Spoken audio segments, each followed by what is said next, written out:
Hallelujah ന്യൂസിലേക്ക് എല്ലാവർക്കും ഒരിക്കൽ കൂടെ സ്വാഗതം. ഇന്ന് പാസ്റ്റർ തമ്പി മാത്യുവിനോടൊന്നിച്ചാണ് ഞാനായിരിക്കുന്നത്. തമ്പി മാത്യു അറ്റ്ലാന്റയിലാണ് താമസിക്കുന്നത്. എന്നാൽ അദ്ദേഹത്തിൻ്റെ ജീവിതം ആരംഭിക്കുന്നത് കുമ്പനാട്ടിൽ നിന്നാണ്. കുമ്പനാട് കീഴുകര എന്ന കുടുംബത്തിൽ, അത് പെന്തക്കോസ്തിൻ്റെ ഒരു 3-ാം തലമുറയിൽപ്പെട്ട ഒരു വ്യക്തിയായിട്ട് ജനിച്ചു വളർത്തപ്പെട്ടു. ദൈവം തനിക്ക് കൊടുത്ത പ്രാഥമിക വിദ്യാഭ്യാസം, അതിനുശേഷമുള്ള ഉയർന്ന പഠനം, അതിനൊക്കെ ശേഷം ബോംബെയിലേക്ക് അദ്ദേഹം ജോലി തേടിപ്പോയി. പിന്നീട് മസ്കറ്റിലെത്തി. മസ്കറ്റിൽ നിന്നാണ് അമേരിക്കയിലേക്ക് കുടിയേറുന്നത്. ഇത്രയുമാണ് ഒരു പശ്ചാത്തലം. തുടക്കത്തിൽ ഒരു കാര്യം ഓർപ്പിക്കട്ടെ, ഞങ്ങൾ ഇരിക്കുന്നത് ഒരു ഹോട്ടൽ മുറിക്കകത്താണ്. ഞങ്ങളിരിക്കുന്ന ഈ മുറിക്കകത്തെ ലൈറ്റിൻ്റെ ഒരു ചെറിയ പ്രയാസമുണ്ട്. അതുകൊണ്ട് ഇതിനകത്തെ വിഷ്വലിനകത്ത് ലൈറ്റിൻ്റെ ബുദ്ധിമുട്ട് കാഴ്ചക്കാർക്ക് ചിലപ്പോൾ അല്പം ബുദ്ധിമുട്ടുണ്ടാക്കിയേക്കാം. എങ്കിലും ഞങ്ങൾ പറയുന്ന കാര്യങ്ങളിൽ മാത്രം ശ്രദ്ധിക്കുക. ദൈവം എല്ലാവരെയും അനുഗ്രഹിക്കട്ടെ. പക്ഷേ കീഴുകര എന്നാണ് കുടുംബ പേരെന്ന് ഞാൻ പറഞ്ഞു. കീഴുകര IPC ഒരു പഴയ ദേവദാസനുണ്ട്, ദാനിയേൽ അല്ലേ? Pastor A M. ഡാനിയേൽ. ആ എം ദാനിയേലിന്റെ ആരായിട്ട് വരും? ആ എം ദാനിയേല് എൻ്റെ വല്യപ്പച്ചൻ്റെ ഇളയ അനിയനാണ്. വല്യപ്പച്ചന്റെ ഇളയ അനിയൻ. എൻ്റെ വല്യപ്പച്ചൻ്റെ പേര് പാസ്റ്റർ എ.എം. ജോസഫ്. വല്യപ്പച്ചനും ആയിരുന്നു. അല്ലെങ്കിൽ കീഴുകര പൊടിയച്ചൻ അറിയപ്പെടുന്നു. വല്യപ്പച്ചൻ അറിയപ്പെടുന്ന കീഴുകര പൊടിയച്ചൻ. പുള്ളിക്കാരൻ ഏത് സഭയായിരുന്നു? പുള്ളി ചർച്ചകോട്ടിലായിരുന്നു. പക്ഷെങ്കിൽ അതിന് ശേഷം പാസ്റ്റർ കെ എബ്രഹാമുമായിട്ട് ഒരുമിച്ച് ചേർന്ന് വളരെ നാൾ പ്രവർത്തിച്ചിട്ടുണ്ട്. ഹെബ്രോൺ ബൈബിൾ കോളേജ് സ്കൂൾ തുടങ്ങുന്നതിന് ആദ്യ സമയത്ത് എൻ്റെ വല്യപ്പച്ചൻ കുടുംബമായിട്ട് ഉണ്ണുണ്ണി സാറുമായിട്ട് ചേർന്ന് അവിടെ ഒരുമിച്ച് താമസിച്ചിട്ടുണ്ട്. കുമ്പനാട്ടെ ആദ്യകാല പെന്തക്കോസ്ത് കുടുംബങ്ങളിൽ ഒന്നാണ്. എനിവേ, പെന്തക്കോസ്തിന്റെ കേരളത്തിലെ പെന്തക്കോസ്തിന്റെ ആരംഭകാല കുടുംബങ്ങളിൽ ഒന്നിൽ ജനിക്കുവാനുള്ള ഒരു ഭാഗ്യം ലഭിച്ചു. അത് എന്നാൽ ഞാൻ ദൈവകൃപയിലായത് 16-17 വയസ്സായപ്പോഴാണ്. ആ പഠന കാലഘട്ടത്തിൽ. അപ്പം അത് കഴിഞ്ഞിട്ട് പഠനം കഴിഞ്ഞിട്ടാണ് ബോംബെക്ക് പോകുന്നത്. ബോംബെയിൽ പിന്നെ എത്ര കാലം ഉണ്ടായിരുന്നു? 3 വർഷം ഉണ്ടായിരുന്നു ബോംബെയിൽ. 3 വർഷം ജോലി ചെയ്തു. അതുകൊണ്ട് കൂടെ തന്നെ പഠിക്കുകയും ചെയ്തു. അപ്പം ബോംബെയിൽ നിന്ന് പിന്നെ മസ്കറ്റിലേക്ക് അവിടുന്ന് പോകുന്നത് 1978. 1978. അപ്പൊ അതായത് OPA എന്ന് പറയുന്ന സഭ ആരംഭിക്കുന്നതിന് മുമ്പ് അല്ല, അത് കഴിഞ്ഞാണ് അല്ലേ? ആരംഭിച്ച ഒരു 3-4 വർഷം കഴിഞ്ഞാണ് ഞാൻ ഇവിടെ ചെല്ലുന്നത്. OPയുടെ ഭാഗമായിരുന്നു. ഞാൻ OPയില് ചെല്ലുമ്പോൾ അവിടെ ഞങ്ങൾ ഒരുമിച്ച് വട്ടത്തിലിരുന്നായിരുന്നു ആരാധിക്കുന്നത്. കുറച്ച് ആളുകളായിരുന്നു. അതിനുശേഷം സഭ വളർന്നു. സഭയുടെ സെക്രട്ടറി ആയിട്ട് 6 വർഷം ഇരിക്കാൻ കർത്താവ് കൃപ തന്നു. ഞാൻ പോരുന്ന സമയത്ത് ഞങ്ങൾ 400 members our church with lot of branches. അല്ല, OPയെ കുറിച്ച് പറയുമ്പോൾ എനിക്ക് ഏറ്റവും സന്തോഷമുള്ള കാര്യം, ലോകത്തിൽ OPയെ പോലെ വേറൊരു സഭയില്ല. കറക്റ്റ് അല്ലേ? കറക്റ്റ്. അതായത് OPയിൽ എല്ലാ സഭക്കാരും ഉണ്ട്. ആദ്യ സമയത്ത് ഈവൻ TPMലെ മെമ്പേഴ്സും ഉണ്ടായിരുന്നു. എല്ലാവരും ആരും അങ്ങോട്ടും ഇങ്ങോട്ടും ചോദിക്കത്തില്ല ഏത് സഭയാണെന്നോ എന്താണെന്നോ. അത് വലിയൊരു ഐക്യതയുടെ ഒരു കൂട്ടായ്മ, സ്വർഗത്തിന്റെ ഒരു പരിച്ഛേദമാണ് പറയാം. കാരണം കേരളത്തിലാണെങ്കിൽ ഇപ്പൊ IPC, ചർച്ചകോട്, AG, ഷാരോൻ, പിന്നെ സ്വതന്ത്ര സഭകൾ, ഇതെല്ലാം പലതായിട്ട് ഡിവൈഡ് ചെയ്ത് കിടക്കുന്നു. ഗൾഫ് മേഖലയിലാണെങ്കിലും ആദ്യം എല്ലാവരും കൂടെ ഒന്നിച്ചു കൂടിയാലും പിന്നീട് പതിയെ ഇത് സഭകൾ ഓരോ സഭകളായിട്ട് മാറി പിരിഞ്ഞു പോകുന്ന രീതിയാണ് പൊതുവെയുള്ളത്. പക്ഷെ ഒമാൻ പെന്തക്കോസ്റ്റ് അസംബ്ലി മാത്രം ഇന്നും അതിശക്തമായിട്ട് നിൽക്കുകയാണ്. അതിന്റെ പിന്നിൽ പ്രവർത്തിച്ച് നല്ല വളരെ വിശുദ്ധമുള്ള നമ്മുടെ അഡൽട്സ് അവിടെ ഉണ്ടായിരുന്നു. ഞങ്ങൾ ഒരുമിച്ച് ചേർന്ന് പ്രവർത്തിച്ചു. പ്രത്യേകിച്ച് ചർച്ചിനൊരു സെറ്റപ്പ് ഉണ്ടാകാനും വേണ്ടി, ഒരു കോൺസ്റ്റിറ്റ്യൂഷൻ ഉണ്ടാകാനും വേണ്ടി ഞങ്ങൾ പ്രവർത്തിച്ചു. ഞാൻ ഓർക്കുന്നു 10-38 കമ്മിറ്റികൾ കൂടുന്നതിനിടയായിരുന്നു. പക്ഷെങ്കിൽ ഇന്ന് ഞാൻ തിരിഞ്ഞു നോക്കുമ്പോൾ ഞങ്ങളുടെ ആ പ്രയത്നം വ്യർത്ഥമായില്ല. സഭ ഇന്നും സ്ട്രോങ് ആയിട്ട് പോകുന്നത്. അതെ. അപ്പം എല്ലാ സഭകളെയും ഉൾക്കൊള്ളിച്ചുകൊണ്ട് അപ്പൊ തന്നെ ഒരു പാസ്റ്റൊന്നുമല്ല, ഓരോ പ്രാവശ്യം മാറി മാറി ആളുകൾ വരും. 2 വർഷം കൂടുമ്പോൾ ഓരോ ഡിനോമിനേഷനിൽ നിന്നുള്ള പാസ്റ്റേഴ്സ് സർക്കിൾ ചെയ്തുകൊണ്ടിരിക്കുന്നു. ഡിഫറെന്റ് ആയിട്ടുള്ള ഒരു സഭ. ഞാൻ ഒരിക്കൽ മാത്രമാണ് മസ്കറ്റിൽ സന്ദർശിച്ചിട്ടുള്ള സഭയിൽ പോയിട്ടുള്ളത്. എനിവേ, അതൊരു വലിയ OP എന്ന് പറയുന്നത് ഞങ്ങൾക്കൊരു ഹരമാണ്.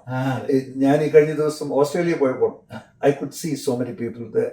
അവരെ സംബന്ധിച്ചിടത്തോളം അതൊരു OP എന്ന് പറയുമ്പോൾ തന്നെ ഒരു എൻതൂസിയാസമാണ്. ഇവിടെ ഞങ്ങൾക്ക് XOPA ഉണ്ട്, 10-50 ഫാമിലീസ് അമേരിക്കൻ ഉണ്ട്. ഓക്കെ, നമുക്ക് പിന്നെ അച്ഛൻ്റെ വ്യക്തിപരമായ ജീവിതത്തിലേക്ക് വന്നാൽ പിന്നെ ഗൾഫ് ജീവിതം ആത്മീയ ശുശ്രൂഷയിലേക്ക് പ്രവേശിക്കാൻ ഒരു കാരണമായിട്ടുണ്ടോ അതോ? ഇല്ല, അത് എന്നെ ഉത്തേജിപ്പിച്ചിട്ടുണ്ട്. പക്ഷേ ഞാൻ അല്പം പുറമോട്ടൊന്ന് പോയിട്ടുണ്ട്. ഞാൻ 16 വയസ്സ് വരെയും രക്ഷയുടെ അനുഭവത്തിൽ വന്നിരുന്നില്ല. എന്റെ മാതാപിതാക്കൾ വളരെ വിശ്വസ്തരും ദൈവത്തെ ആത്മാർത്ഥമായിട്ട് സേവിക്കുന്നവരുമായിരുന്നു. കീഴുകര കുഞ്ഞുഞ്ഞ് എന്നാണ് എൻ്റെ അപ്പച്ചന്റെ പേര്. എൻ്റെ അമ്മയുടെ പേര് മേരിക്കുട്ടി എന്നാണ്. ഇവരെ രണ്ടുപേരെയും സ്ഥാനപ്പെടുത്തിയത് റോബർട്ട് എഫ് കുക്ക് ആണ്. അവരുടെ വിവാഹം നടത്തിയതും റോബർട്ട് കുക്ക് ആയിരുന്നു. എൻ്റെ അമ്മ മുളക്കഴിയിൽ നിന്നാണ്.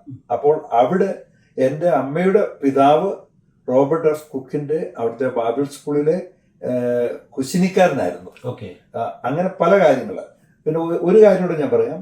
എൻ്റെ വല്യപ്പച്ചനും റോബർട്ട് എഫ് കുക്കുമായിട്ട് വളരെ അഭേദ്യമായ ബന്ധമുണ്ടായിരുന്നു. വലിയപ്പച്ചന് വീടില്ലാതിരുന്ന സമയത്ത് മുളക്കഴിയില് ഉള്ള എരുത്തില് അത് അഴിച്ചു പണിതപ്പോൾ, എരുത്തൽ എന്ന് പറയുന്ന വാക്ക് ചിലപ്പോൾ പുതിയ തലമുറയിൽപ്പെട്ടവർക്ക് മനസ്സിലാകണമെന്നില്ല. പശുത്തൊഴുത്ത്. ആ തൊഴുത്ത് പുതുതായിട്ട് പണിതപ്പോൾ അവിടെ ഉണ്ടായിരുന്ന ഉരുപ്പടികൾ, ഈ തടികളെല്ലാം എന്റെ വല്യപ്പച്ചനെ ഏൽപ്പിച്ചിട്ട്, പൊടി സഹോദര എന്നാ വിളിക്കുന്നത്, പൊടി സഹോദര ഇത് കൊണ്ടുപോയി നിനക്കൊരു ചെറിയ വീട് പണിയെ എന്ന് പറഞ്ഞു കൊടുത്തു. അപ്പോൾ എന്റെ വല്യപ്പച്ചൻ എന്നോട് പറയുമായിരുന്നു, കുക്ക് സാഹിബ് എന്ന് പറയുന്നത് എനിക്ക് അമ്മയ്ക്ക് തുല്യമായിരുന്നു. അത്രയ്ക്ക് അഭേദ്യമായ ബന്ധമുണ്ടായിരുന്നു. അതിനുശേഷം ഞാൻ 16-ാമത്തെ വയസ്സിൽ രക്ഷിക്കപ്പെടുന്നതിനിടയായിട്ടുണ്ട്. അത് സൺഡേ സ്കൂളിൽ പഠിച്ചത് മുഖാന്തരമാണ്. ഞാൻ സൺഡേ സ്കൂളിൽ നിർബന്ധമായിട്ട് പോകുമായിരുന്നു. അപ്പച്ചൻ എന്നെ കൊണ്ടുപോകുമായിരുന്നു. ഒരു ദിവസം സൺഡേ സ്കൂളിൽ നിന്ന് ഞാൻ കഴിഞ്ഞ് തിരികെ എൻ്റെ ഭവനത്തിലേക്ക് വരുമ്പോൾ, അതായത് അവിടെ ഇപ്പോൾ ഉള്ളതായ കുമ്പനാട്ടുള്ള ബ്രദറൻ ചർച്ചിന്റെ ആ ഭാഗത്ത് വന്നപ്പോൾ ദൈവാത്മാവ് ശക്തമായിട്ട് അന്ന് പഠിപ്പിച്ചതിനോട് ഇടപെട്ടു. എഫേസ്യ ലേഖനം 2-ാം അധ്യായം 8-ാം വാക്യം, കൃപയാലല്ലോ നിങ്ങൾ വിശ്വാസം മൂലം രക്ഷിക്കപ്പെട്ടിരിക്കുന്നത്, അതിന് നിങ്ങൾ കാരണമല്ല, അത് ദൈവത്തിന്റെ ദാനമാകുന്നു. ഞാൻ അന്ന് അവിടെ നിന്നുകൊണ്ട് എൻ്റെ കർത്താവിനെ എൻ്റെ ഹൃദയത്തിൽ സ്വീകരിച്ചു. അന്നേ ദിവസം സാധാരണ നിർബന്ധപൂർവം സഭായോഗത്തിന് പോകും. പക്ഷേ അന്നേ ദിവസം ഞാൻ തനിയെ സന്തോഷത്തോടെ സഭായോഗത്തിന് ചെന്നു. എൻ്റെ വല്യപ്പച്ചൻ, എൻ്റെ അപ്പച്ചൻ എല്ലാവരും ഒട്ടിരിക്കും. ഞാൻ എഴുന്നേറ്റ് സാക്ഷി പറഞ്ഞു, ഇന്നു മുതൽ എൻ്റെ കർത്താവിനെ എൻ്റെ രക്ഷിതാവായി സ്വീകരിക്കുന്നു. 1969 ഏപ്രിൽ മാസം 13-ാം തീയതി. അഡ്വഞ്ചർ ഇഷ്ടമാണോ? എന്നാൽ നിങ്ങളുടെ അടുത്ത ഡെസ്റ്റിനേഷൻ ഓസ്ട്രേലിയ, ന്യൂസിലാൻഡ് ആയാലോ? ഓസ്ട്രേലിയയിലെ vibrant cities, world famous Sydney opera house, gold coast great barrier reef എന്നിവയുടെ മനോഹാരിതയും, ന്യൂസിലാൻഡിലെ snow capped mountains, Milford sound, crystal clear lakes, breathtaking landscapes എന്നിവയും ഒരേ ഒരു യാത്രയിൽ എക്സ്പ്ലോർ ചെയ്യാം. ഓരോ ഡെസ്റ്റിനേഷനും പുതിയ കാഴ്ചകളും പുതിയ അനുഭവങ്ങളും ലൈഫ് ലോങ് മെമ്മറി ആയിട്ട് സൂക്ഷിക്കാം. ഷൈലോ ട്രാവലിനൊപ്പം flights, hotels, guided sight seeing, transportation, experience tour managers എല്ലാം ഉൾപ്പെടുത്തിയ ഒരു സീംലെസ് ട്രാവൽ എക്സ്പീരിയൻസ്. ഇന്ന് തന്നെ www.shiloholidays.com വിസിറ്റ് ചെയ്യൂ. നിങ്ങളുടെ ഓസ്ട്രേലിയ, ന്യൂസിലാൻഡ് ടൂർ ബുക്ക് ചെയ്യൂ. അപ്പം ഈ സത്യത്തിൽ സൺഡേ സ്കൂളാണ് അച്ഛൻ്റെ ലൈഫിനെ മാറ്റിമറിച്ചത്. അപ്പൊ അതുകൊണ്ടായിരിക്കാം അച്ഛൻ ഈ ചിൽഡ്രൻസ് മിനിസ്ട്രിയോടുള്ള അഭേദ്യമായ ഒരു ബന്ധം, വളരെ ബന്ധം അതുമായിട്ടുണ്ട്. ഇന്ന് ഒരു കാര്യം കൂടെ തുറന്നു പറഞ്ഞാൽ ഇന്ന് എക്സൽ VBSന്റെ ഹെഡ്ക്വാർട്ടേഴ്സ് ഇരിക്കുന്നത് ഞാൻ ജനിച്ചു വീണ ആ മണ്ണിലാണ്. ഞാൻ ജനിച്ചത് ഒരു ഓലപ്പുരയ്ക്ക് അകത്താണ്, ഹോസ്പിറ്റലിലല്ല. അപ്പോൾ എന്നാൽ ഇന്ന് എനിക്ക് ഒത്തിരി സന്തോഷമുണ്ട്. എക്സലിന്റെ ഹെഡ്ക്വാർട്ടേഴ്സ് അതേ സ്ഥലത്ത് കുടികൊള്ളുന്നു എന്നുള്ളത്. അത് എന്നെ ഒത്തിരി, കുഞ്ഞുങ്ങളുടെ ഇടയിലെ പ്രവർത്തനം ഒത്തിരി എന്നെ ശക്തീകരിച്ചിട്ടുണ്ട്. എന്നാൽ അതിന് ഏറ്റവും ഹേതുവായത്, ഞാൻ ഒരു പ്രാവശ്യം ഐ തിങ്ക് ഇറ്റ് ഈസ് 2005 ഞാൻ ഒറീസ സന്ദർശിക്കുമ്പോൾ അവിടെ പ്രവർത്തിക്കുന്ന പാസ്റ്റർ ജോൺ സി വർഗീസുമായിട്ട് ബന്ധപ്പെട്ട് സംസാരിക്കുമ്പോൾ അവിടുത്തെ കുഞ്ഞുങ്ങളുടെ അവസ്ഥ കണ്ടു. അവർക്ക് വളരെ എഡ്യൂക്കേഷൻ ഇല്ല, അലഞ്ഞു തിരിഞ്ഞ് നടക്കുന്നു. അവർക്ക് എന്തെങ്കിലും ചെയ്യണമെന്ന്. അപ്പോൾ ജോൺ സി വർഗീസ് പാസ്റ്ററും അവിടെ ചെറുതായിട്ടൊക്കെ ചെയ്യുന്നുണ്ടായിരുന്നു. അവിടെ ഞാൻ ഒരു ചിൽഡ്രൻസ് ഹോം തുടങ്ങി. അത് ഏതാണ്ട് 200-ലധികം ആൺകുഞ്ഞുങ്ങൾ ഉള്ള ഒരു സ്കൂളായി മാറി, ഐ മീൻ ചിൽഡ്രൻ ഹോമായി മാറി. ഇവൻച്വലി ഒരു 5-6 വർഷം കഴിഞ്ഞപ്പോൾ പിന്നെ ഞാൻ അത് സ്റ്റോപ്പ് ചെയ്തു. എന്നാൽ അത് പലതും ഇപ്പോഴും കണ്ടിന്യൂ ചെയ്യുന്നു. ഓക്കെ, ഈ എക്സലിനെ കുറിച്ച് പറഞ്ഞപ്പം എക്സലിന്റെ ആ ബിൽഡിംഗ് ഇനാഗുറേഷൻ ചടങ്ങിൽ ഞാനും വരികയും ആശംസ പറയുകയൊക്കെ ചെയ്തിട്ടുണ്ട്. അപ്പം അച്ഛൻ സ്വന്തമായിരുന്ന അല്ലെങ്കിൽ തറവാട് ആ വസ്തു എക്സലിന് വേണ്ടിയിട്ട് ഡൊണേറ്റ് ചെയ്ത. കറക്റ്റ്. ഓക്കെ. ഞങ്ങള് ബ്രദേഴ്സ് 3 പേരാണ്, ബാബുചായന്, പ്രസാദ്, ഞങ്ങൾ 3 പേര്. ഞങ്ങൾക്കുണ്ട് ഉള്ളത് തുല്യമായിട്ട് വീതിച്ചപ്പോൾ എന്റെ ഭാഗം ഞാനത് എക്സലിന് കൊടുക്കുകയും എന്റെ ബ്രദേഴ്സിൽ നിന്ന് 2 പ്ലോട്ടൂടെ വാങ്ങിച്ച് ആഡ് ചെയ്ത് കൊടുക്കുന്നതിനിടയിൽ അങ്ങനെയാണ് ഉണ്ടാകുന്നത്. എക്സലിന്റെ പിന്നെ വളരെ പ്രാധാന്യത്തോടെ തന്നെ ചിന്തിക്കേണ്ട ഒരു മിനിസ്ട്രി കേരളത്തിലിപ്പം വിദ്യാർത്ഥികൾക്കിടയിൽ അല്ലെങ്കിൽ ഈ VBS ആ രംഗത്തൊക്കെ എക്സലിൻ്റെതായിട്ടുള്ള ഒരു കോൺട്രിബ്യൂഷൻ വളരെ ശക്തമായിട്ടുണ്ട്. ഞാൻ അപ്രീഷിയേറ്റ് ചെയ്യുന്നു. അതിന് ഒരു പിന്തുണ നൽകാനായിട്ടും അതിലേക്ക് എത്തിപ്പെട്ടതും എങ്ങനെയാണ്? 2014 പാസ്റ്റർ ബിനു വടശ്ശേരിക്കരയും അനിൽ സാറും കൂടെ അമേരിക്ക സന്ദർശിക്കുന്നത്. അന്ന് എനിക്ക് തോന്നുന്നത് കണക്ടിക്കറ്റിൽ വെച്ചാണ് തോന്നുന്നു ആദ്യമായിട്ട് ഞാൻ അവരെ മീറ്റ് ചെയ്യുന്നത്. അവരുമായിട്ട് അല്പം സംസാരിച്ചു, കാര്യങ്ങളൊക്കെ ചെയ്തു. പക്ഷേ അതിനുശേഷം അവരെന്റെ ഭവനത്തിൽ വന്ന് താമസിക്കുന്നതിനിടയായി തീർന്നു. അപ്പോഴെല്ലാം ഞാൻ അവരെ വീക്ഷിക്കുന്നുണ്ട്, അവരുടെ പ്രവർത്തനങ്ങളെ നോക്കുന്നുണ്ട്. എനിക്ക് ചിൽഡ്രൻ മിനിസ്ട്രിയോട് ഒത്തിരി താല്പര്യമുണ്ട്. അതിനുശേഷമാണ് ഞാൻ അല്പാൽപമായിട്ട് എക്സൽ VBSുമായിട്ട് ചേർന്ന് പ്രവർത്തിപ്പാൻ തുടങ്ങിയത്. അവർക്ക് ഓഫീസിലായിരുന്നു, അവര് റെന്റൽ പ്രോപ്പർട്ടിയിലായിരുന്നു. ബിനു സാറും അനിൽ സാറും എന്നോട് പറഞ്ഞു, ഞങ്ങൾക്ക് സ്വന്തമായി ഒരു 10 സെന്റ് സ്ഥലം കിട്ടിയാൽ കൊള്ളാമായിരുന്നു എവിടെയെങ്കിലും എന്ന് പറഞ്ഞു. ഞാനിത് കേട്ടു, ഞാനത് മനസ്സിൽ സംഗ്രഹിച്ചു. അതിനുശേഷം തക്ക സമയം വന്നപ്പോൾ ഞാൻ അവരോട് പറഞ്ഞു, ഇത് നിങ്ങൾക്ക് വേണ്ടി തരുന്നു എന്ന് പറഞ്ഞ് അങ്ങനെ കൊടുക്കുകയാണ്. ഓക്കെ, നമ്മൾ ഈ അച്ഛനെ കുറിച്ച് ഞാൻ നേരത്തെ മനസ്സിലാക്കിയിരുന്നത് ഈ ഫിലദൽഫിയ ഫെലോഷിപ്പുമായിട്ട് വളരെ അടുത്ത് പ്രവർത്തിക്കുകയും അങ്ങനെ മിഷൻ പ്രവർത്തനങ്ങളിലൊക്കെ താല്പര്യമുള്ള അങ്ങനെ സഹകരിച്ചിരുന്ന ഒരാളെന്നുള്ള നിലയിലായിരുന്നു. അത് 1980-81 ഡോക്ടർ തോമസ് മാത്യു മസ്കറ്റിൽ കടന്നു വന്നു. അപ്പോൾ എന്റെ ഹൃദയത്തിൽ ഈ വടക്കേ ഇന്ത്യയിലുള്ള പ്രവർത്തനത്തെ കുറിച്ച് വലിയ താല്പര്യമുണ്ട്.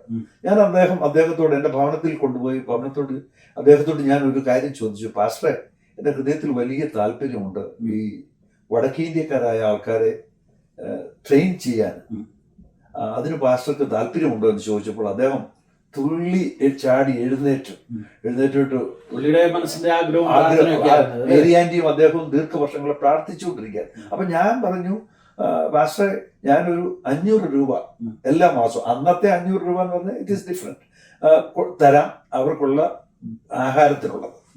അദ്ദേഹം തിരികെ ചെന്ന് 5 പേരെ സെലക്ട് ചെയ്ത് ബൈബിൾ സ്കൂൾ ആരംഭിച്ചു. അതാണ് ഇന്ന് നമ്മൾ അറിയപ്പെടുന്ന ഫിലദൽഫിയ ബൈബിൾ കോളേജ്, ഉദയ്പൂർ.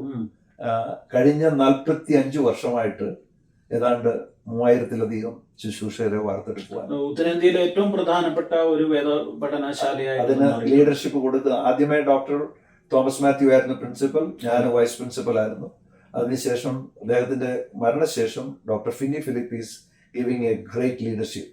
അദ്ദേഹം ഇന്ന് ATA-യുടെ ഇന്ത്യയിലെ പ്രസിഡന്റൂടാണ്. എനിക്കറിയാം, വളരെ അത്ഭുതത്തോടെ നമ്മൾ കാണേണ്ട ഒരു മനുഷ്യൻ. He is a great theologian, a good administrator, and The Chosen എന്ന് പറയുന്ന ലോകം മുഴുവൻ പ്രസിദ്ധമായിട്ടുള്ള ആ സീരീസിന്റെ അണിയറയിൽ പ്രവർത്തിക്കുന്ന ഒരു മനുഷ്യൻ കൂടിയാണ്. അതെ, ബിഹൈൻഡ് ദ സീൻസ് ഒത്തിരി കാര്യങ്ങൾ ചെയ്യുന്നുണ്ട്. നമ്മള് അച്ഛൻ്റെ രാജസ്ഥാനിലെ ഇൻവോൾവ്മെന്റ് അല്ലെങ്കിൽ ആ പ്രവർത്തനങ്ങളിലുള്ള ഇൻവോൾവ്മെന്റ് അത് ഒത്തിരി ആത്മസംതൃപ്തി തന്ന ഒരു കാര്യം.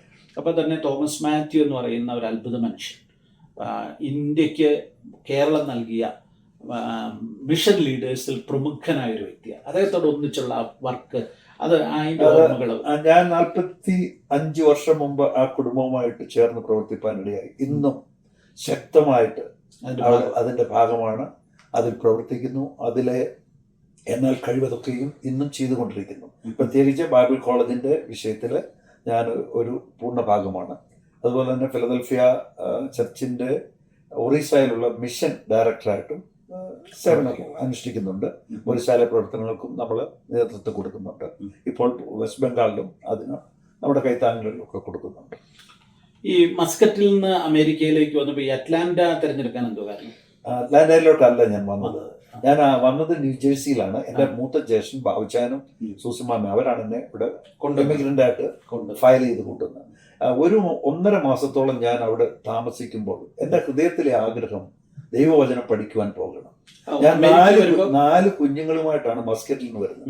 മസ്കറ്റിൽ ഞാൻ വെൽ ഓഫ് ആയിരുന്നു, ഒരു കുഴപ്പമില്ലായിരുന്നു. പക്ഷെ ഞാൻ ഈ 4 കുഞ്ഞുങ്ങളുമായിട്ട് വന്നെങ്കിലും എൻ്റെ ഹൃദയത്തിലെ ഏറ്റവും പ്രധാനപ്പെട്ട ആഗ്രഹം എന്ന് പറയുന്നത് തിരുവചനം പഠിക്കണം.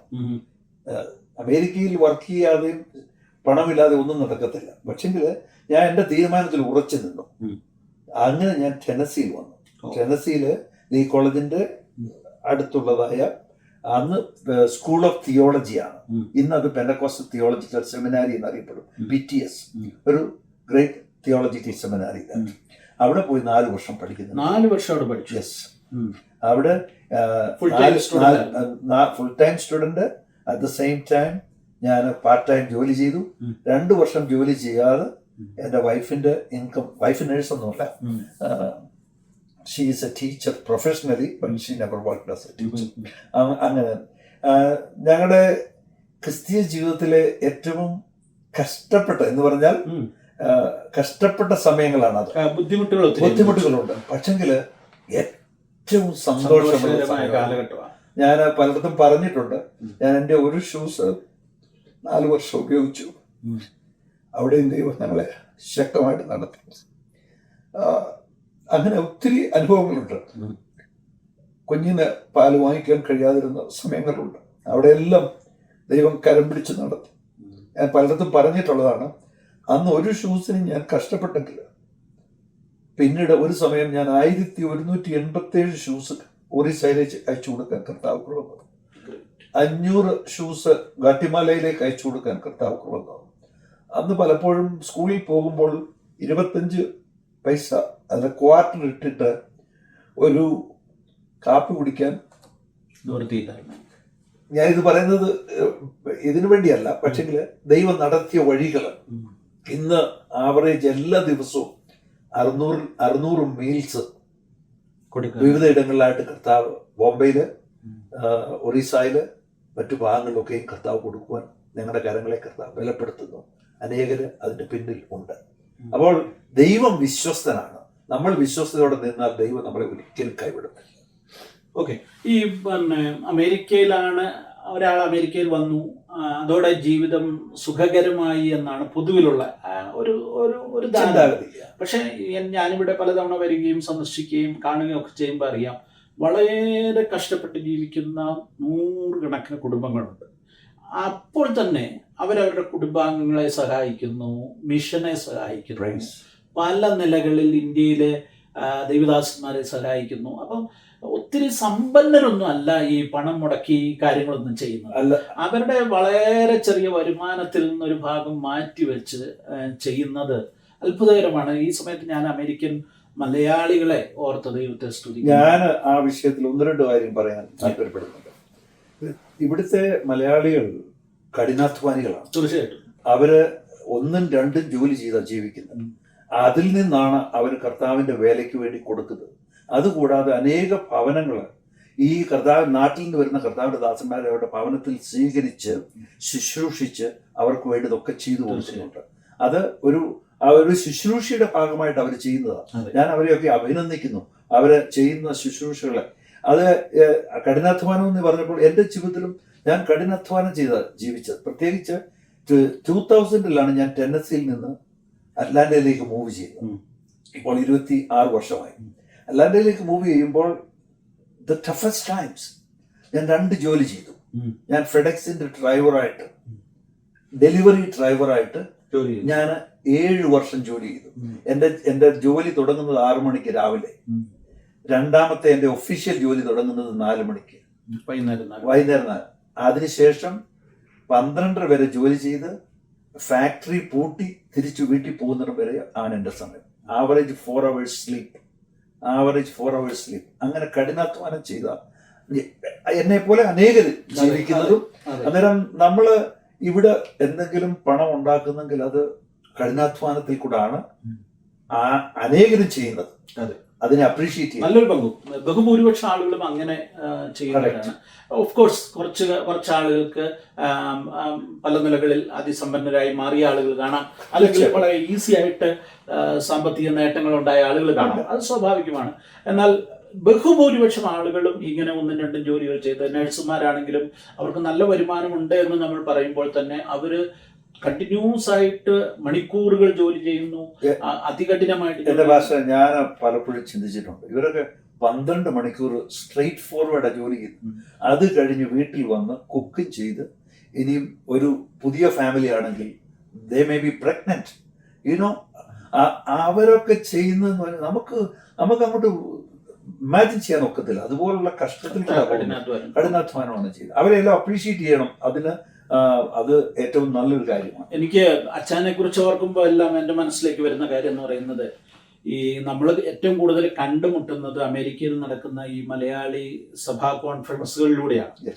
അപ്പോൾ ഞാൻ വരാൻ തുടങ്ങിയ കാലം മുതൽ ഈ കോൺഫറൻസുകളിലെല്ലാം അച്ഛൻ വരികയും വലിയ ട്രോളി ഉന്തിക്കൊണ്ട് പിന്നെ കെട്ടുകണക്കിന് ബുക്സും ബൈബിളുകളും ഒക്കെ ആയിട്ട് വന്ന് മേശ പിടിച്ചിട്ട് അത് ഭംഗിയായിട്ട് അതെല്ലാം അടുക്കി എടുത്ത് വെച്ച് ഇതെല്ലാം തന്നെ ചെയ്യുന്ന അല്ലെങ്കിൽ പിന്നെ അങ്ങനെ ഒരു ബുക്ക് ഷോപ്പ് നാട്ടിൽ ഞങ്ങളൊക്കെ ബുക്ക് ഷോപ്പ് ഇടുന്നവരാണ്. അപ്പം അത്രയും ജോലി തന്നെ ഒരാൾ വന്ന് ഈ സ്റ്റോള് ക്രമീകരിച്ച് ഈ ബുക്സ് എല്ലാം കൊണ്ടുവന്ന് ഇത് ചെയ്ത് അത് പിന്നീട് ഇതെല്ലാം പാക്ക് ചെയ്ത് കൊണ്ടുപോകുന്നതും ഇതെല്ലാം പല തവണ കണ്ടിട്ടുണ്ട്. സത്യത്തിൽ ഞാൻ ആദ്യമൊക്കെ ചിന്തിച്ചിട്ടുണ്ട്, ഈ മനുഷ്യന് ഇതിൻ്റെ വല്ല കാര്യമുണ്ടോ, ഇങ്ങനൊരു സ്റ്റോള് നടത്തേണ്ട കാര്യമുണ്ടോ. പിന്നീടാണ് അതിൽ നിന്ന് കിട്ടുന്ന വരുമാനം കൊണ്ട് അച്ഛൻ ചെയ്യുന്ന വർക്ക് എന്താണെന്ന് മനസ്സിലായപ്പോഴാണ് അതിൻ്റെ ആഴവും അതിൻ്റെ വിലയും മനസ്സിലായത്. പലപ്പോഴും ആളുകളെ തെറ്റിദ്ധരിക്കുന്നതിന്റെ ഒരു കാര്യം ഞാൻ പറഞ്ഞെന്നുള്ളതേ ഉള്ളൂ. ഞാനത് അതിനോടുള്ള ബന്ധത്തില് ആദ്യ സമയങ്ങളിൽ എനിക്ക് 3 ആൺമക്കളാണ്. എൻ്റെ ഒരു മകളുമാണ്. എൻ്റെ കുഞ്ഞ് 5 വർഷം മുമ്പ് മരിച്ചുപോയി. പിന്നെ എന്നാൽ ഈ ആൺമക്കൾ എൻ്റെ കൂടെ ഉള്ളപ്പോൾ അവരും വന്ന് എല്ലാ വിധത്തിലും സഹായിക്കും. ആന്റി ഉണ്ടായിരുന്നു.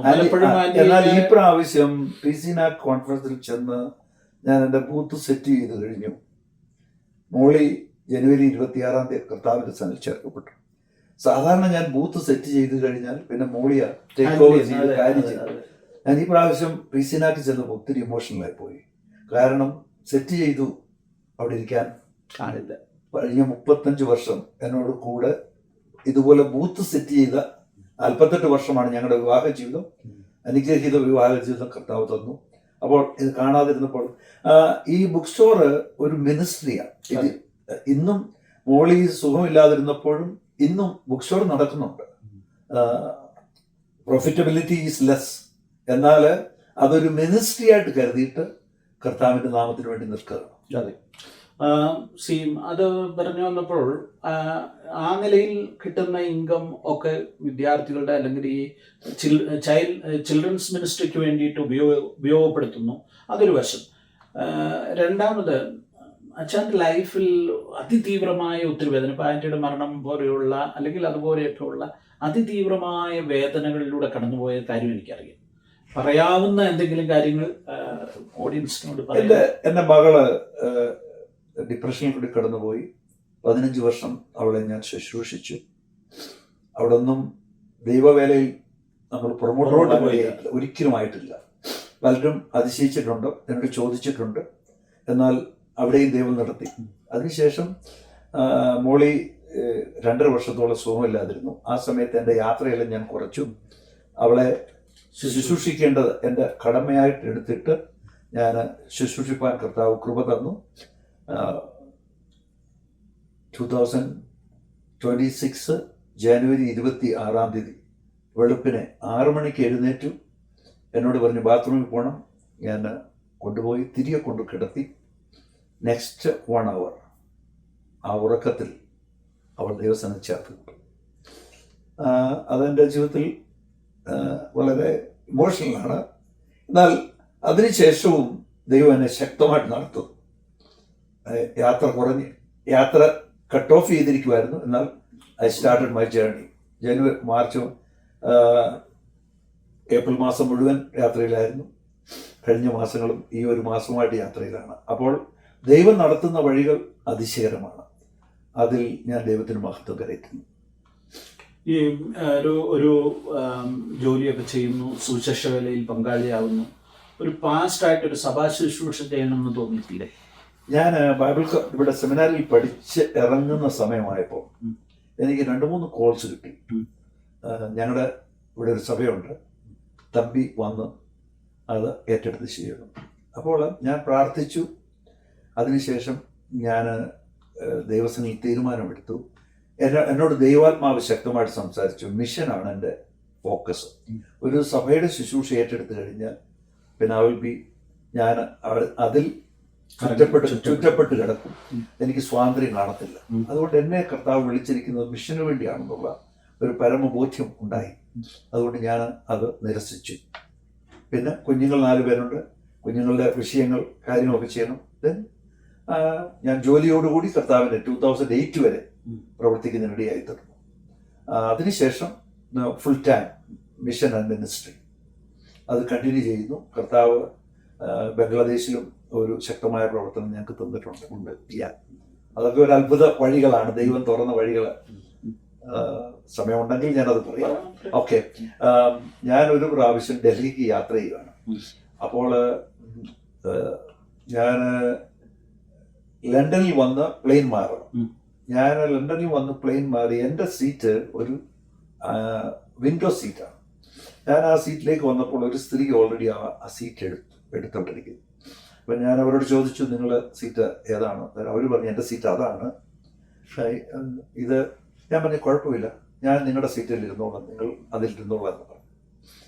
ആ സ്ത്രീയെ ബംഗ്ലാദേശിൽ നിന്നുള്ള ഒരു ടീച്ചറാണ്. 25 വർഷമായിട്ട് ലണ്ടനിൽ ടീച്ചറായിട്ട് പ്രവർത്തിക്കുക. അവരെന്നേരം ഇന്ത്യ സന്ദർശിക്കാൻ വേണ്ടി വരിക.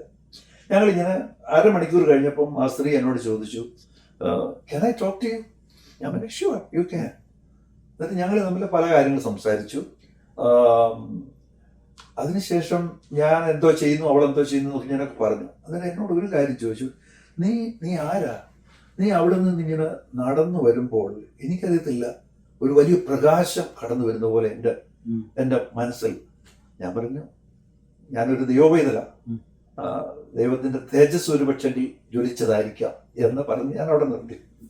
എന്നാൽ സംസാരിച്ച് ഇങ്ങനെ പോകുമ്പോൾ അവർ പറഞ്ഞു, ഞാൻ മദർ തെരേസ എനിക്ക് വലിയ ഇഷ്ടമാണ്. ഞാൻ ഇത് അമേരിക്കയിലുള്ള നമ്മുടെ ഏറ്റവും ഫേമസ് പ്രീച്ചർ ഉണ്ടല്ലോ, ലേഡി പ്രീച്ചർ,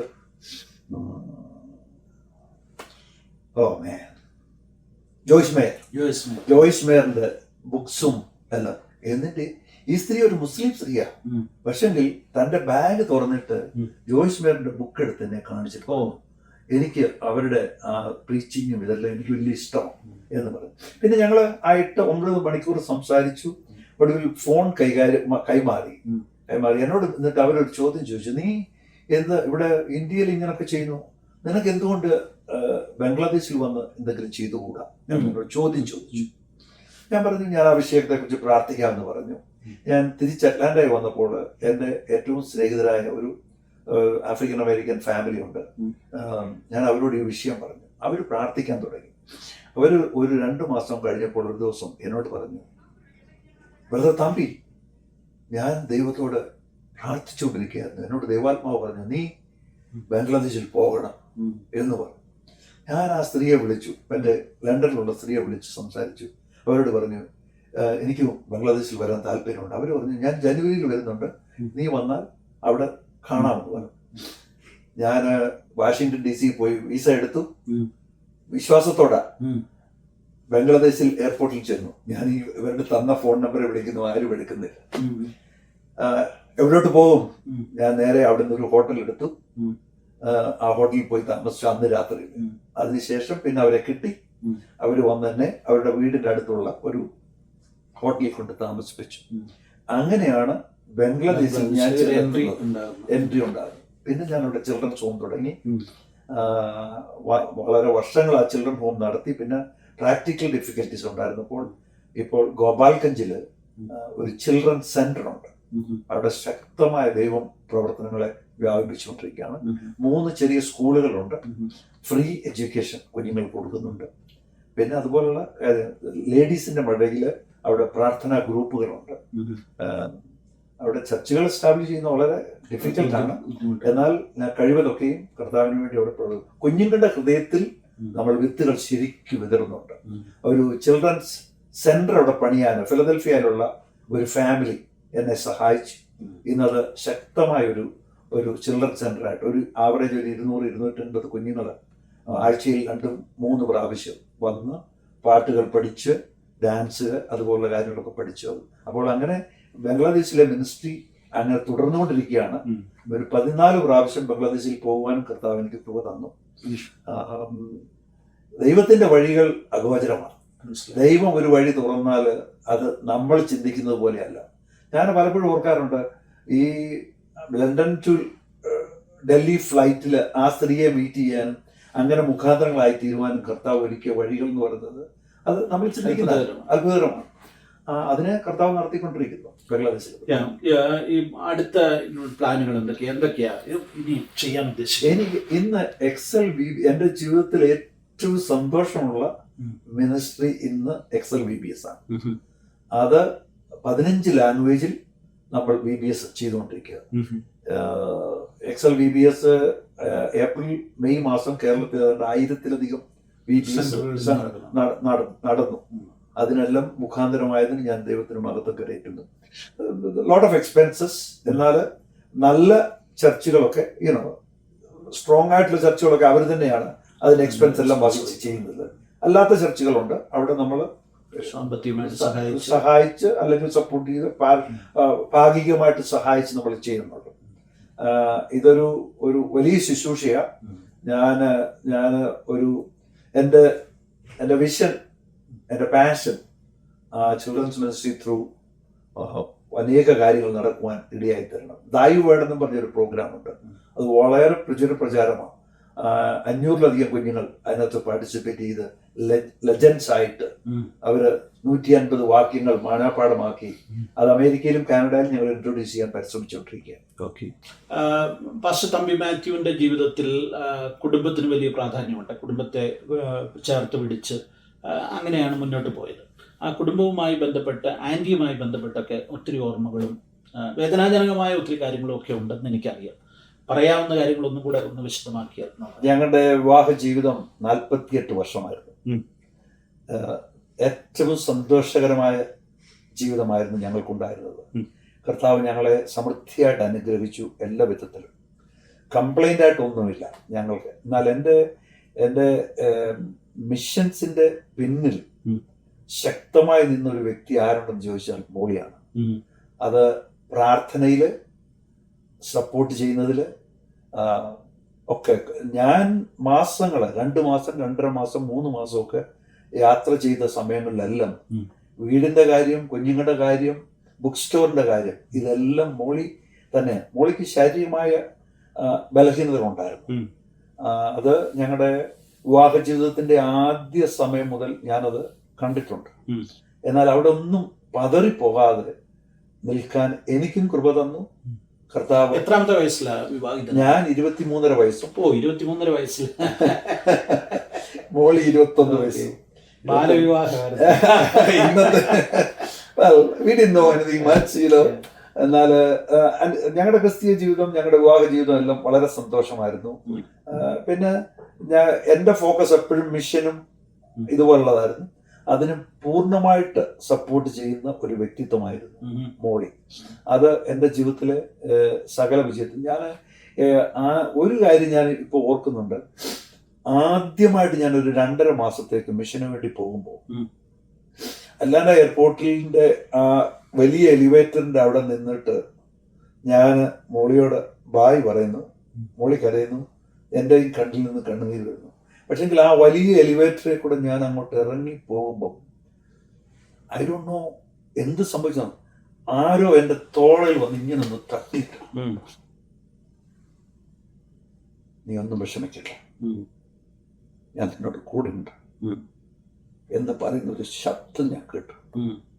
എൻ്റെ പാസ്റ്ററെ, ആ അടുത്ത 2.5 മാസം it was A very free travel. ആ സമയങ്ങളിൽ ഞാൻ തിരിച്ചു വരുന്നിടം വരെ മോളിക്ക് യാതൊരു പ്രയാസവും കൂടാതെ. അല്ല, അതൊരു ഞാൻ ചോദിക്കാനിരുന്നൊരു ചോദ്യമാണ്.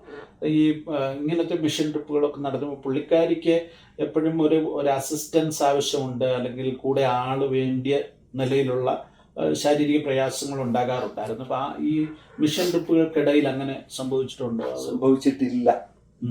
ഒന്ന്. രണ്ട്, ദൈവം എനിക്ക് വലിയൊരു അസാധാരണ ധൈര്യം എൻ്റെ ഹൃദയത്തിൽ നൽകി തന്നു ഈ പോകുമ്പോഴൊക്കെ. അതുകൊണ്ട് ഞാൻ കർത്താവിൽ ആശ്രയിച്ച് ഏൽപ്പിച്ചിട്ട് അങ്ങ് പോവുകയായിരുന്നു. ഇത് കുഞ്ഞുങ്ങളൊക്കെ കൊച്ചു കുഞ്ഞുങ്ങളാ, ആ കുഞ്ഞുങ്ങളൊക്കെ വളർന്നു വരുന്നേ ഉള്ളൂ. നാല് കുഞ്ഞുങ്ങളും വളർന്നു വരുന്ന സമയങ്ങളാണ്. പക്ഷെങ്കിൽ അവിടെ എല്ലാം she took care of that and God gave her the strength to do it. അതിന് ഞാൻ ദൈവത്തിന് ഒത്തിരി മഹത്വം കരുതുന്നു. അത് ദൈവകൃപയാണ്, അല്ലാതെ നമ്മുടെ കഴിവെന്ന് നമുക്കൊന്നും പറയാൻ ഒക്കത്തില്ല. ഒരു പ്രാവശ്യം മോളി ബുക്ക് സ്റ്റോറിലായിരുന്നപ്പോൾ ഒരു ഗൺമൻ അവിടെ വന്ന് പണം ചോദിച്ചു, തോക്ക് കാണിച്ച് പണം ചോദിച്ചു. നമുക്ക് സ്വന്തമായിട്ട് ബുക്ക് ഷോപ്പ് ഉണ്ട്. നമുക്ക് സ്വന്തമായിട്ട് ഞാൻ ടെന്നസിയിൽ തുടങ്ങി, അത് ഇവിടോട്ട് ട്രാൻസ്ഫർ ചെയ്തു. കഴിഞ്ഞ 26 വർഷം അറ്റ്ലാന്റയിലുണ്ട്. ഇന്നുമുണ്ട്. ഒരു ദിവസം ഒരു ഗൺമൻ വന്നിട്ട് തോക്ക് ചൂണ്ടിട്ട് പൈസ എടുക്കാൻ പറഞ്ഞു. അവൾ പൈസ തുറന്നു കൊടുത്തു. അവൻ എടുത്തിട്ട് അവൾ അന്നേരം 2003 ഞാൻ ഓർക്കുന്നത്, ഓപ്പൺ ഹാർട്ട് സർജറി കഴിഞ്ഞിട്ട് ഒരു 3 മാസമായതേ ഉള്ളൂ. ശരീരം ബലഹീനമാണ്. തുറന്നു കൊടുത്തു. എന്നിട്ട് അവൻ പറഞ്ഞു ബാക്കിലെ റൂമിൽ പോകാൻ പറഞ്ഞു. തോക്കിന്റെ മുനയിൽ നിന്ന് കൊണ്ട് പറഞ്ഞു ബാക്കിലെ റൂമിൽ പോകാൻ പറഞ്ഞു. അവള് ബാക്കിലെ റൂമിൽ പോകുമ്പം അവനോട് പറഞ്ഞു, ഞാൻ ഓപ്പൺ ഹാർട്ട് സർജറി കഴിഞ്ഞൊരു വ്യക്തി, എന്നെ ഒന്ന് you follow what I am asking you എന്ന് പറഞ്ഞു. ബാക്കിലെ റൂമിൽ പോയി അവളോട് പറഞ്ഞു അവിടെ കിടക്കാൻ പറഞ്ഞു. അവളവിടെ കിടന്നു. അവിടെ കിടന്നൊരു തുണി എടുത്ത് മുഖത്ത് മൂടിയിട്ട് പറഞ്ഞു 5 മിനിറ്റ് അനങ്ങിപ്പോയി കിടന്നു. കാരണം വിളിക്കുവോ ആരെങ്കിലും പറയുകയോ ചെയ്യാതെ അവനെ രക്ഷപ്പെടാൻ വേണ്ടി അങ്ങനെ പോയി. അതിനുശേഷം പക്ഷെ ഞാനിപ്പോഴും ഓർക്കും ഞാനായിരുന്നെങ്കിൽ എന്തോ ചെയ്തേനെ. പക്ഷെ ദൈവം അന്നേരം പ്രത്യേകം കൃപ. അതിനുശേഷം 2003 ശേഷം 2023 വരെ ബുക്ക് സ്റ്റോറിൽ 20 വർഷം she did it by herself. അപ്പോൾ ദൈവം തന്ന വലിയൊരു അതൊക്കെ ഒരു വലിയ ട്രോമ ഉണ്ടാക്കാവുന്ന സംഭവമാണ്. എന്നാൽ അതിനുശേഷം ആ മനുഷ്യനെ പിടിക്കുന്നതിനിടയായി തീർന്നു. പോലീസ് പിടിച്ചു. അവൻ ജയിലിലായിരുന്നു. അവന്റെ കേസ് പലപ്പോഴും വരുമ്പോൾ ഞങ്ങൾക്ക് ഇൻഫർമേഷൻ കിട്ടും. പക്ഷേ we just prayed for him and that's it. ഞങ്ങൾ മറ്റു ക്ലെയിംസോ കാര്യങ്ങളോ ഒന്നും ചെയ്യാനൊന്നും പോയില്ല. ദൈവം 3 ആൺമക്കളെ തന്നു. അവരെല്ലാം ഇന്ന് കർത്താവിന് വേണ്ടി ശക്തമായിട്ട് നിൽക്കുന്നു. എന്റെ മൂത്ത മകൻ ജോൺസൺ കുടുംബമായിട്ട് ടെന്നസിയിൽ താമസിക്കുന്നു. 2 മക്കൾ. രണ്ടാമത്തെ മകൻ പീറ്ററിന്റെ ഭാര്യയാണ് അക്സ പീറ്റേഴ്സൺ. ഇന്ന് യൂട്യൂബിലൊക്കെ ശക്തമായ ദൈവവചനം സംസാരിക്കുന്ന പാസ്റ്റർ അച്ചൻകുഞ്ഞിന്റെ മകളാണ്. മൂന്നാമത്തെ മകൻ ഡോക്ടർ ജെൻസൺ. അവര് അറ്റ്ലാന്റയിൽ താമസിക്കുന്നു. പിന്നെ എന്റെ മകളുടെ കുഞ്ഞുമക്കൾ 2 പേരുണ്ട്. അവിടെ ഹസ്ബൻഡ് ജോസി വീട്ടില് എന്റെ കൂടെ താമസിക്കുന്നു. That is our family. We are 17. 10 കൊച്ചുമക്കളെ കർത്താവ് തന്നു. ഈ 10 കൊച്ചുമക്കളെയും കണ്ടിട്ടാണ് മോളി ദിവസത്തിൽ പോയത്. തമ്പി മാത്യുവിന്റെ ജീവിതാനുഭവങ്ങൾ സുദീർഘമായി പറയേണ്ട കാര്യങ്ങളാണ്. എന്നാൽ വളരെ ചുരുങ്ങിയ സമയത്തിനുള്ളിൽ അദ്ദേഹത്തിന്റെ ജീവിതത്തിലേക്ക്, ആ കഥകളിലേക്ക് നമ്മളൊന്ന് പ്രവേശിച്ചു എന്നുള്ളതേ ഉള്ളൂ. വിദ്യാർത്ഥികൾക്കിടയിൽ, കുഞ്ഞുങ്ങൾക്കിടയിൽ ക്രിസ്തുവിന്റെ വചനം പകർന്നു കൊടുക്കുവാൻ വേണ്ടി അക്ഷീണം പ്രയത്നിക്കുന്ന എക്സൽ മിനിസ്ട്രീസിന്റെ ഭാഗമായിട്ട്, അല്ലെങ്കിൽ അതിന് നേതൃത്വം കൊടുക്കുന്നു എന്നുള്ളതാണ് ഇപ്പോൾ തമ്പി മാത്യൂസ് ചെയ്തുകൊണ്ടിരിക്കുന്നത്. എന്നാൽ അദ്ദേഹത്തിന്റെ മിഷൻ കാഴ്ചപ്പാടുകൾ വ്യത്യസ്തമാണ്. പല മേഖലകളിൽ അദ്ദേഹം പ്രവർത്തിക്കുന്നുമുണ്ട്.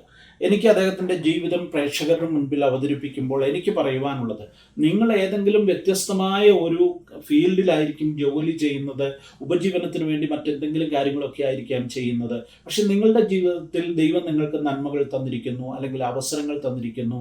നിങ്ങൾക്കതെല്ലാം നിങ്ങൾ അനുഭവിക്കുമ്പോൾ നിങ്ങളുടെ ജീവിതം കൊണ്ട് കുറച്ചു പേരെയെങ്കിലും സ്വാധീനിക്കുവാൻ സാധിക്കുന്ന ഒരു മിഷൻ ഔട്ട്ലുക്ക് നിങ്ങൾക്കുണ്ടാകണം, ഒരു താല്പര്യമുണ്ടാകണം. തമ്പി മാത്യുവിൻ്റെ ജീവിതം നമ്മുടെ മുൻപിൽ തുറന്നു വയ്ക്കുന്നത് അതാണ്. അദ്ദേഹം തൻ്റെ ഉപജീവന കാര്യങ്ങളും അല്ലെങ്കിൽ ഔദ്യോഗികമായ ജോലി കാര്യങ്ങളോടൊക്കെ ഒപ്പം വ്യത്യസ്തമായ നിലയിൽ കർത്താവിന് വേണ്ടി പ്രയോജനപ്പെട്ടു. അതിനിടയിൽ അദ്ദേഹത്തിൻ്റെ ജീവിതത്തിൽ വളരെ ദുഃഖകരമായ, വേദനാജനകമായ നിരവധി അനുഭവങ്ങളിലൂടെ കടന്നുപോയി. അപ്പോഴും കഠിനാധ്വാനം ചെയ്ത് സുവിശേഷത്തിൻ്റെ ഭാഗമായി നിൽക്കുവാനും അനേകരെ ക്രിസ്തുവിലേക്ക് നയിക്കുന്ന പദ്ധതികളിൽ ഭാഗവാക്കാകുവാനും ഒക്കെ ദൈവം അദ്ദേഹത്തിന് അവസരം കൊടുത്തു. തമ്പി മാത്യുവിനെ, അദ്ദേഹത്തിൻ്റെ പ്രവർത്തനങ്ങളെ കർത്താവ് ധാരാളമായിട്ട് അനുഗ്രഹിക്കട്ടെ. പ്രാർത്ഥനയിൽ ഓർക്കുക. Thank you so much Sankutty. Yes.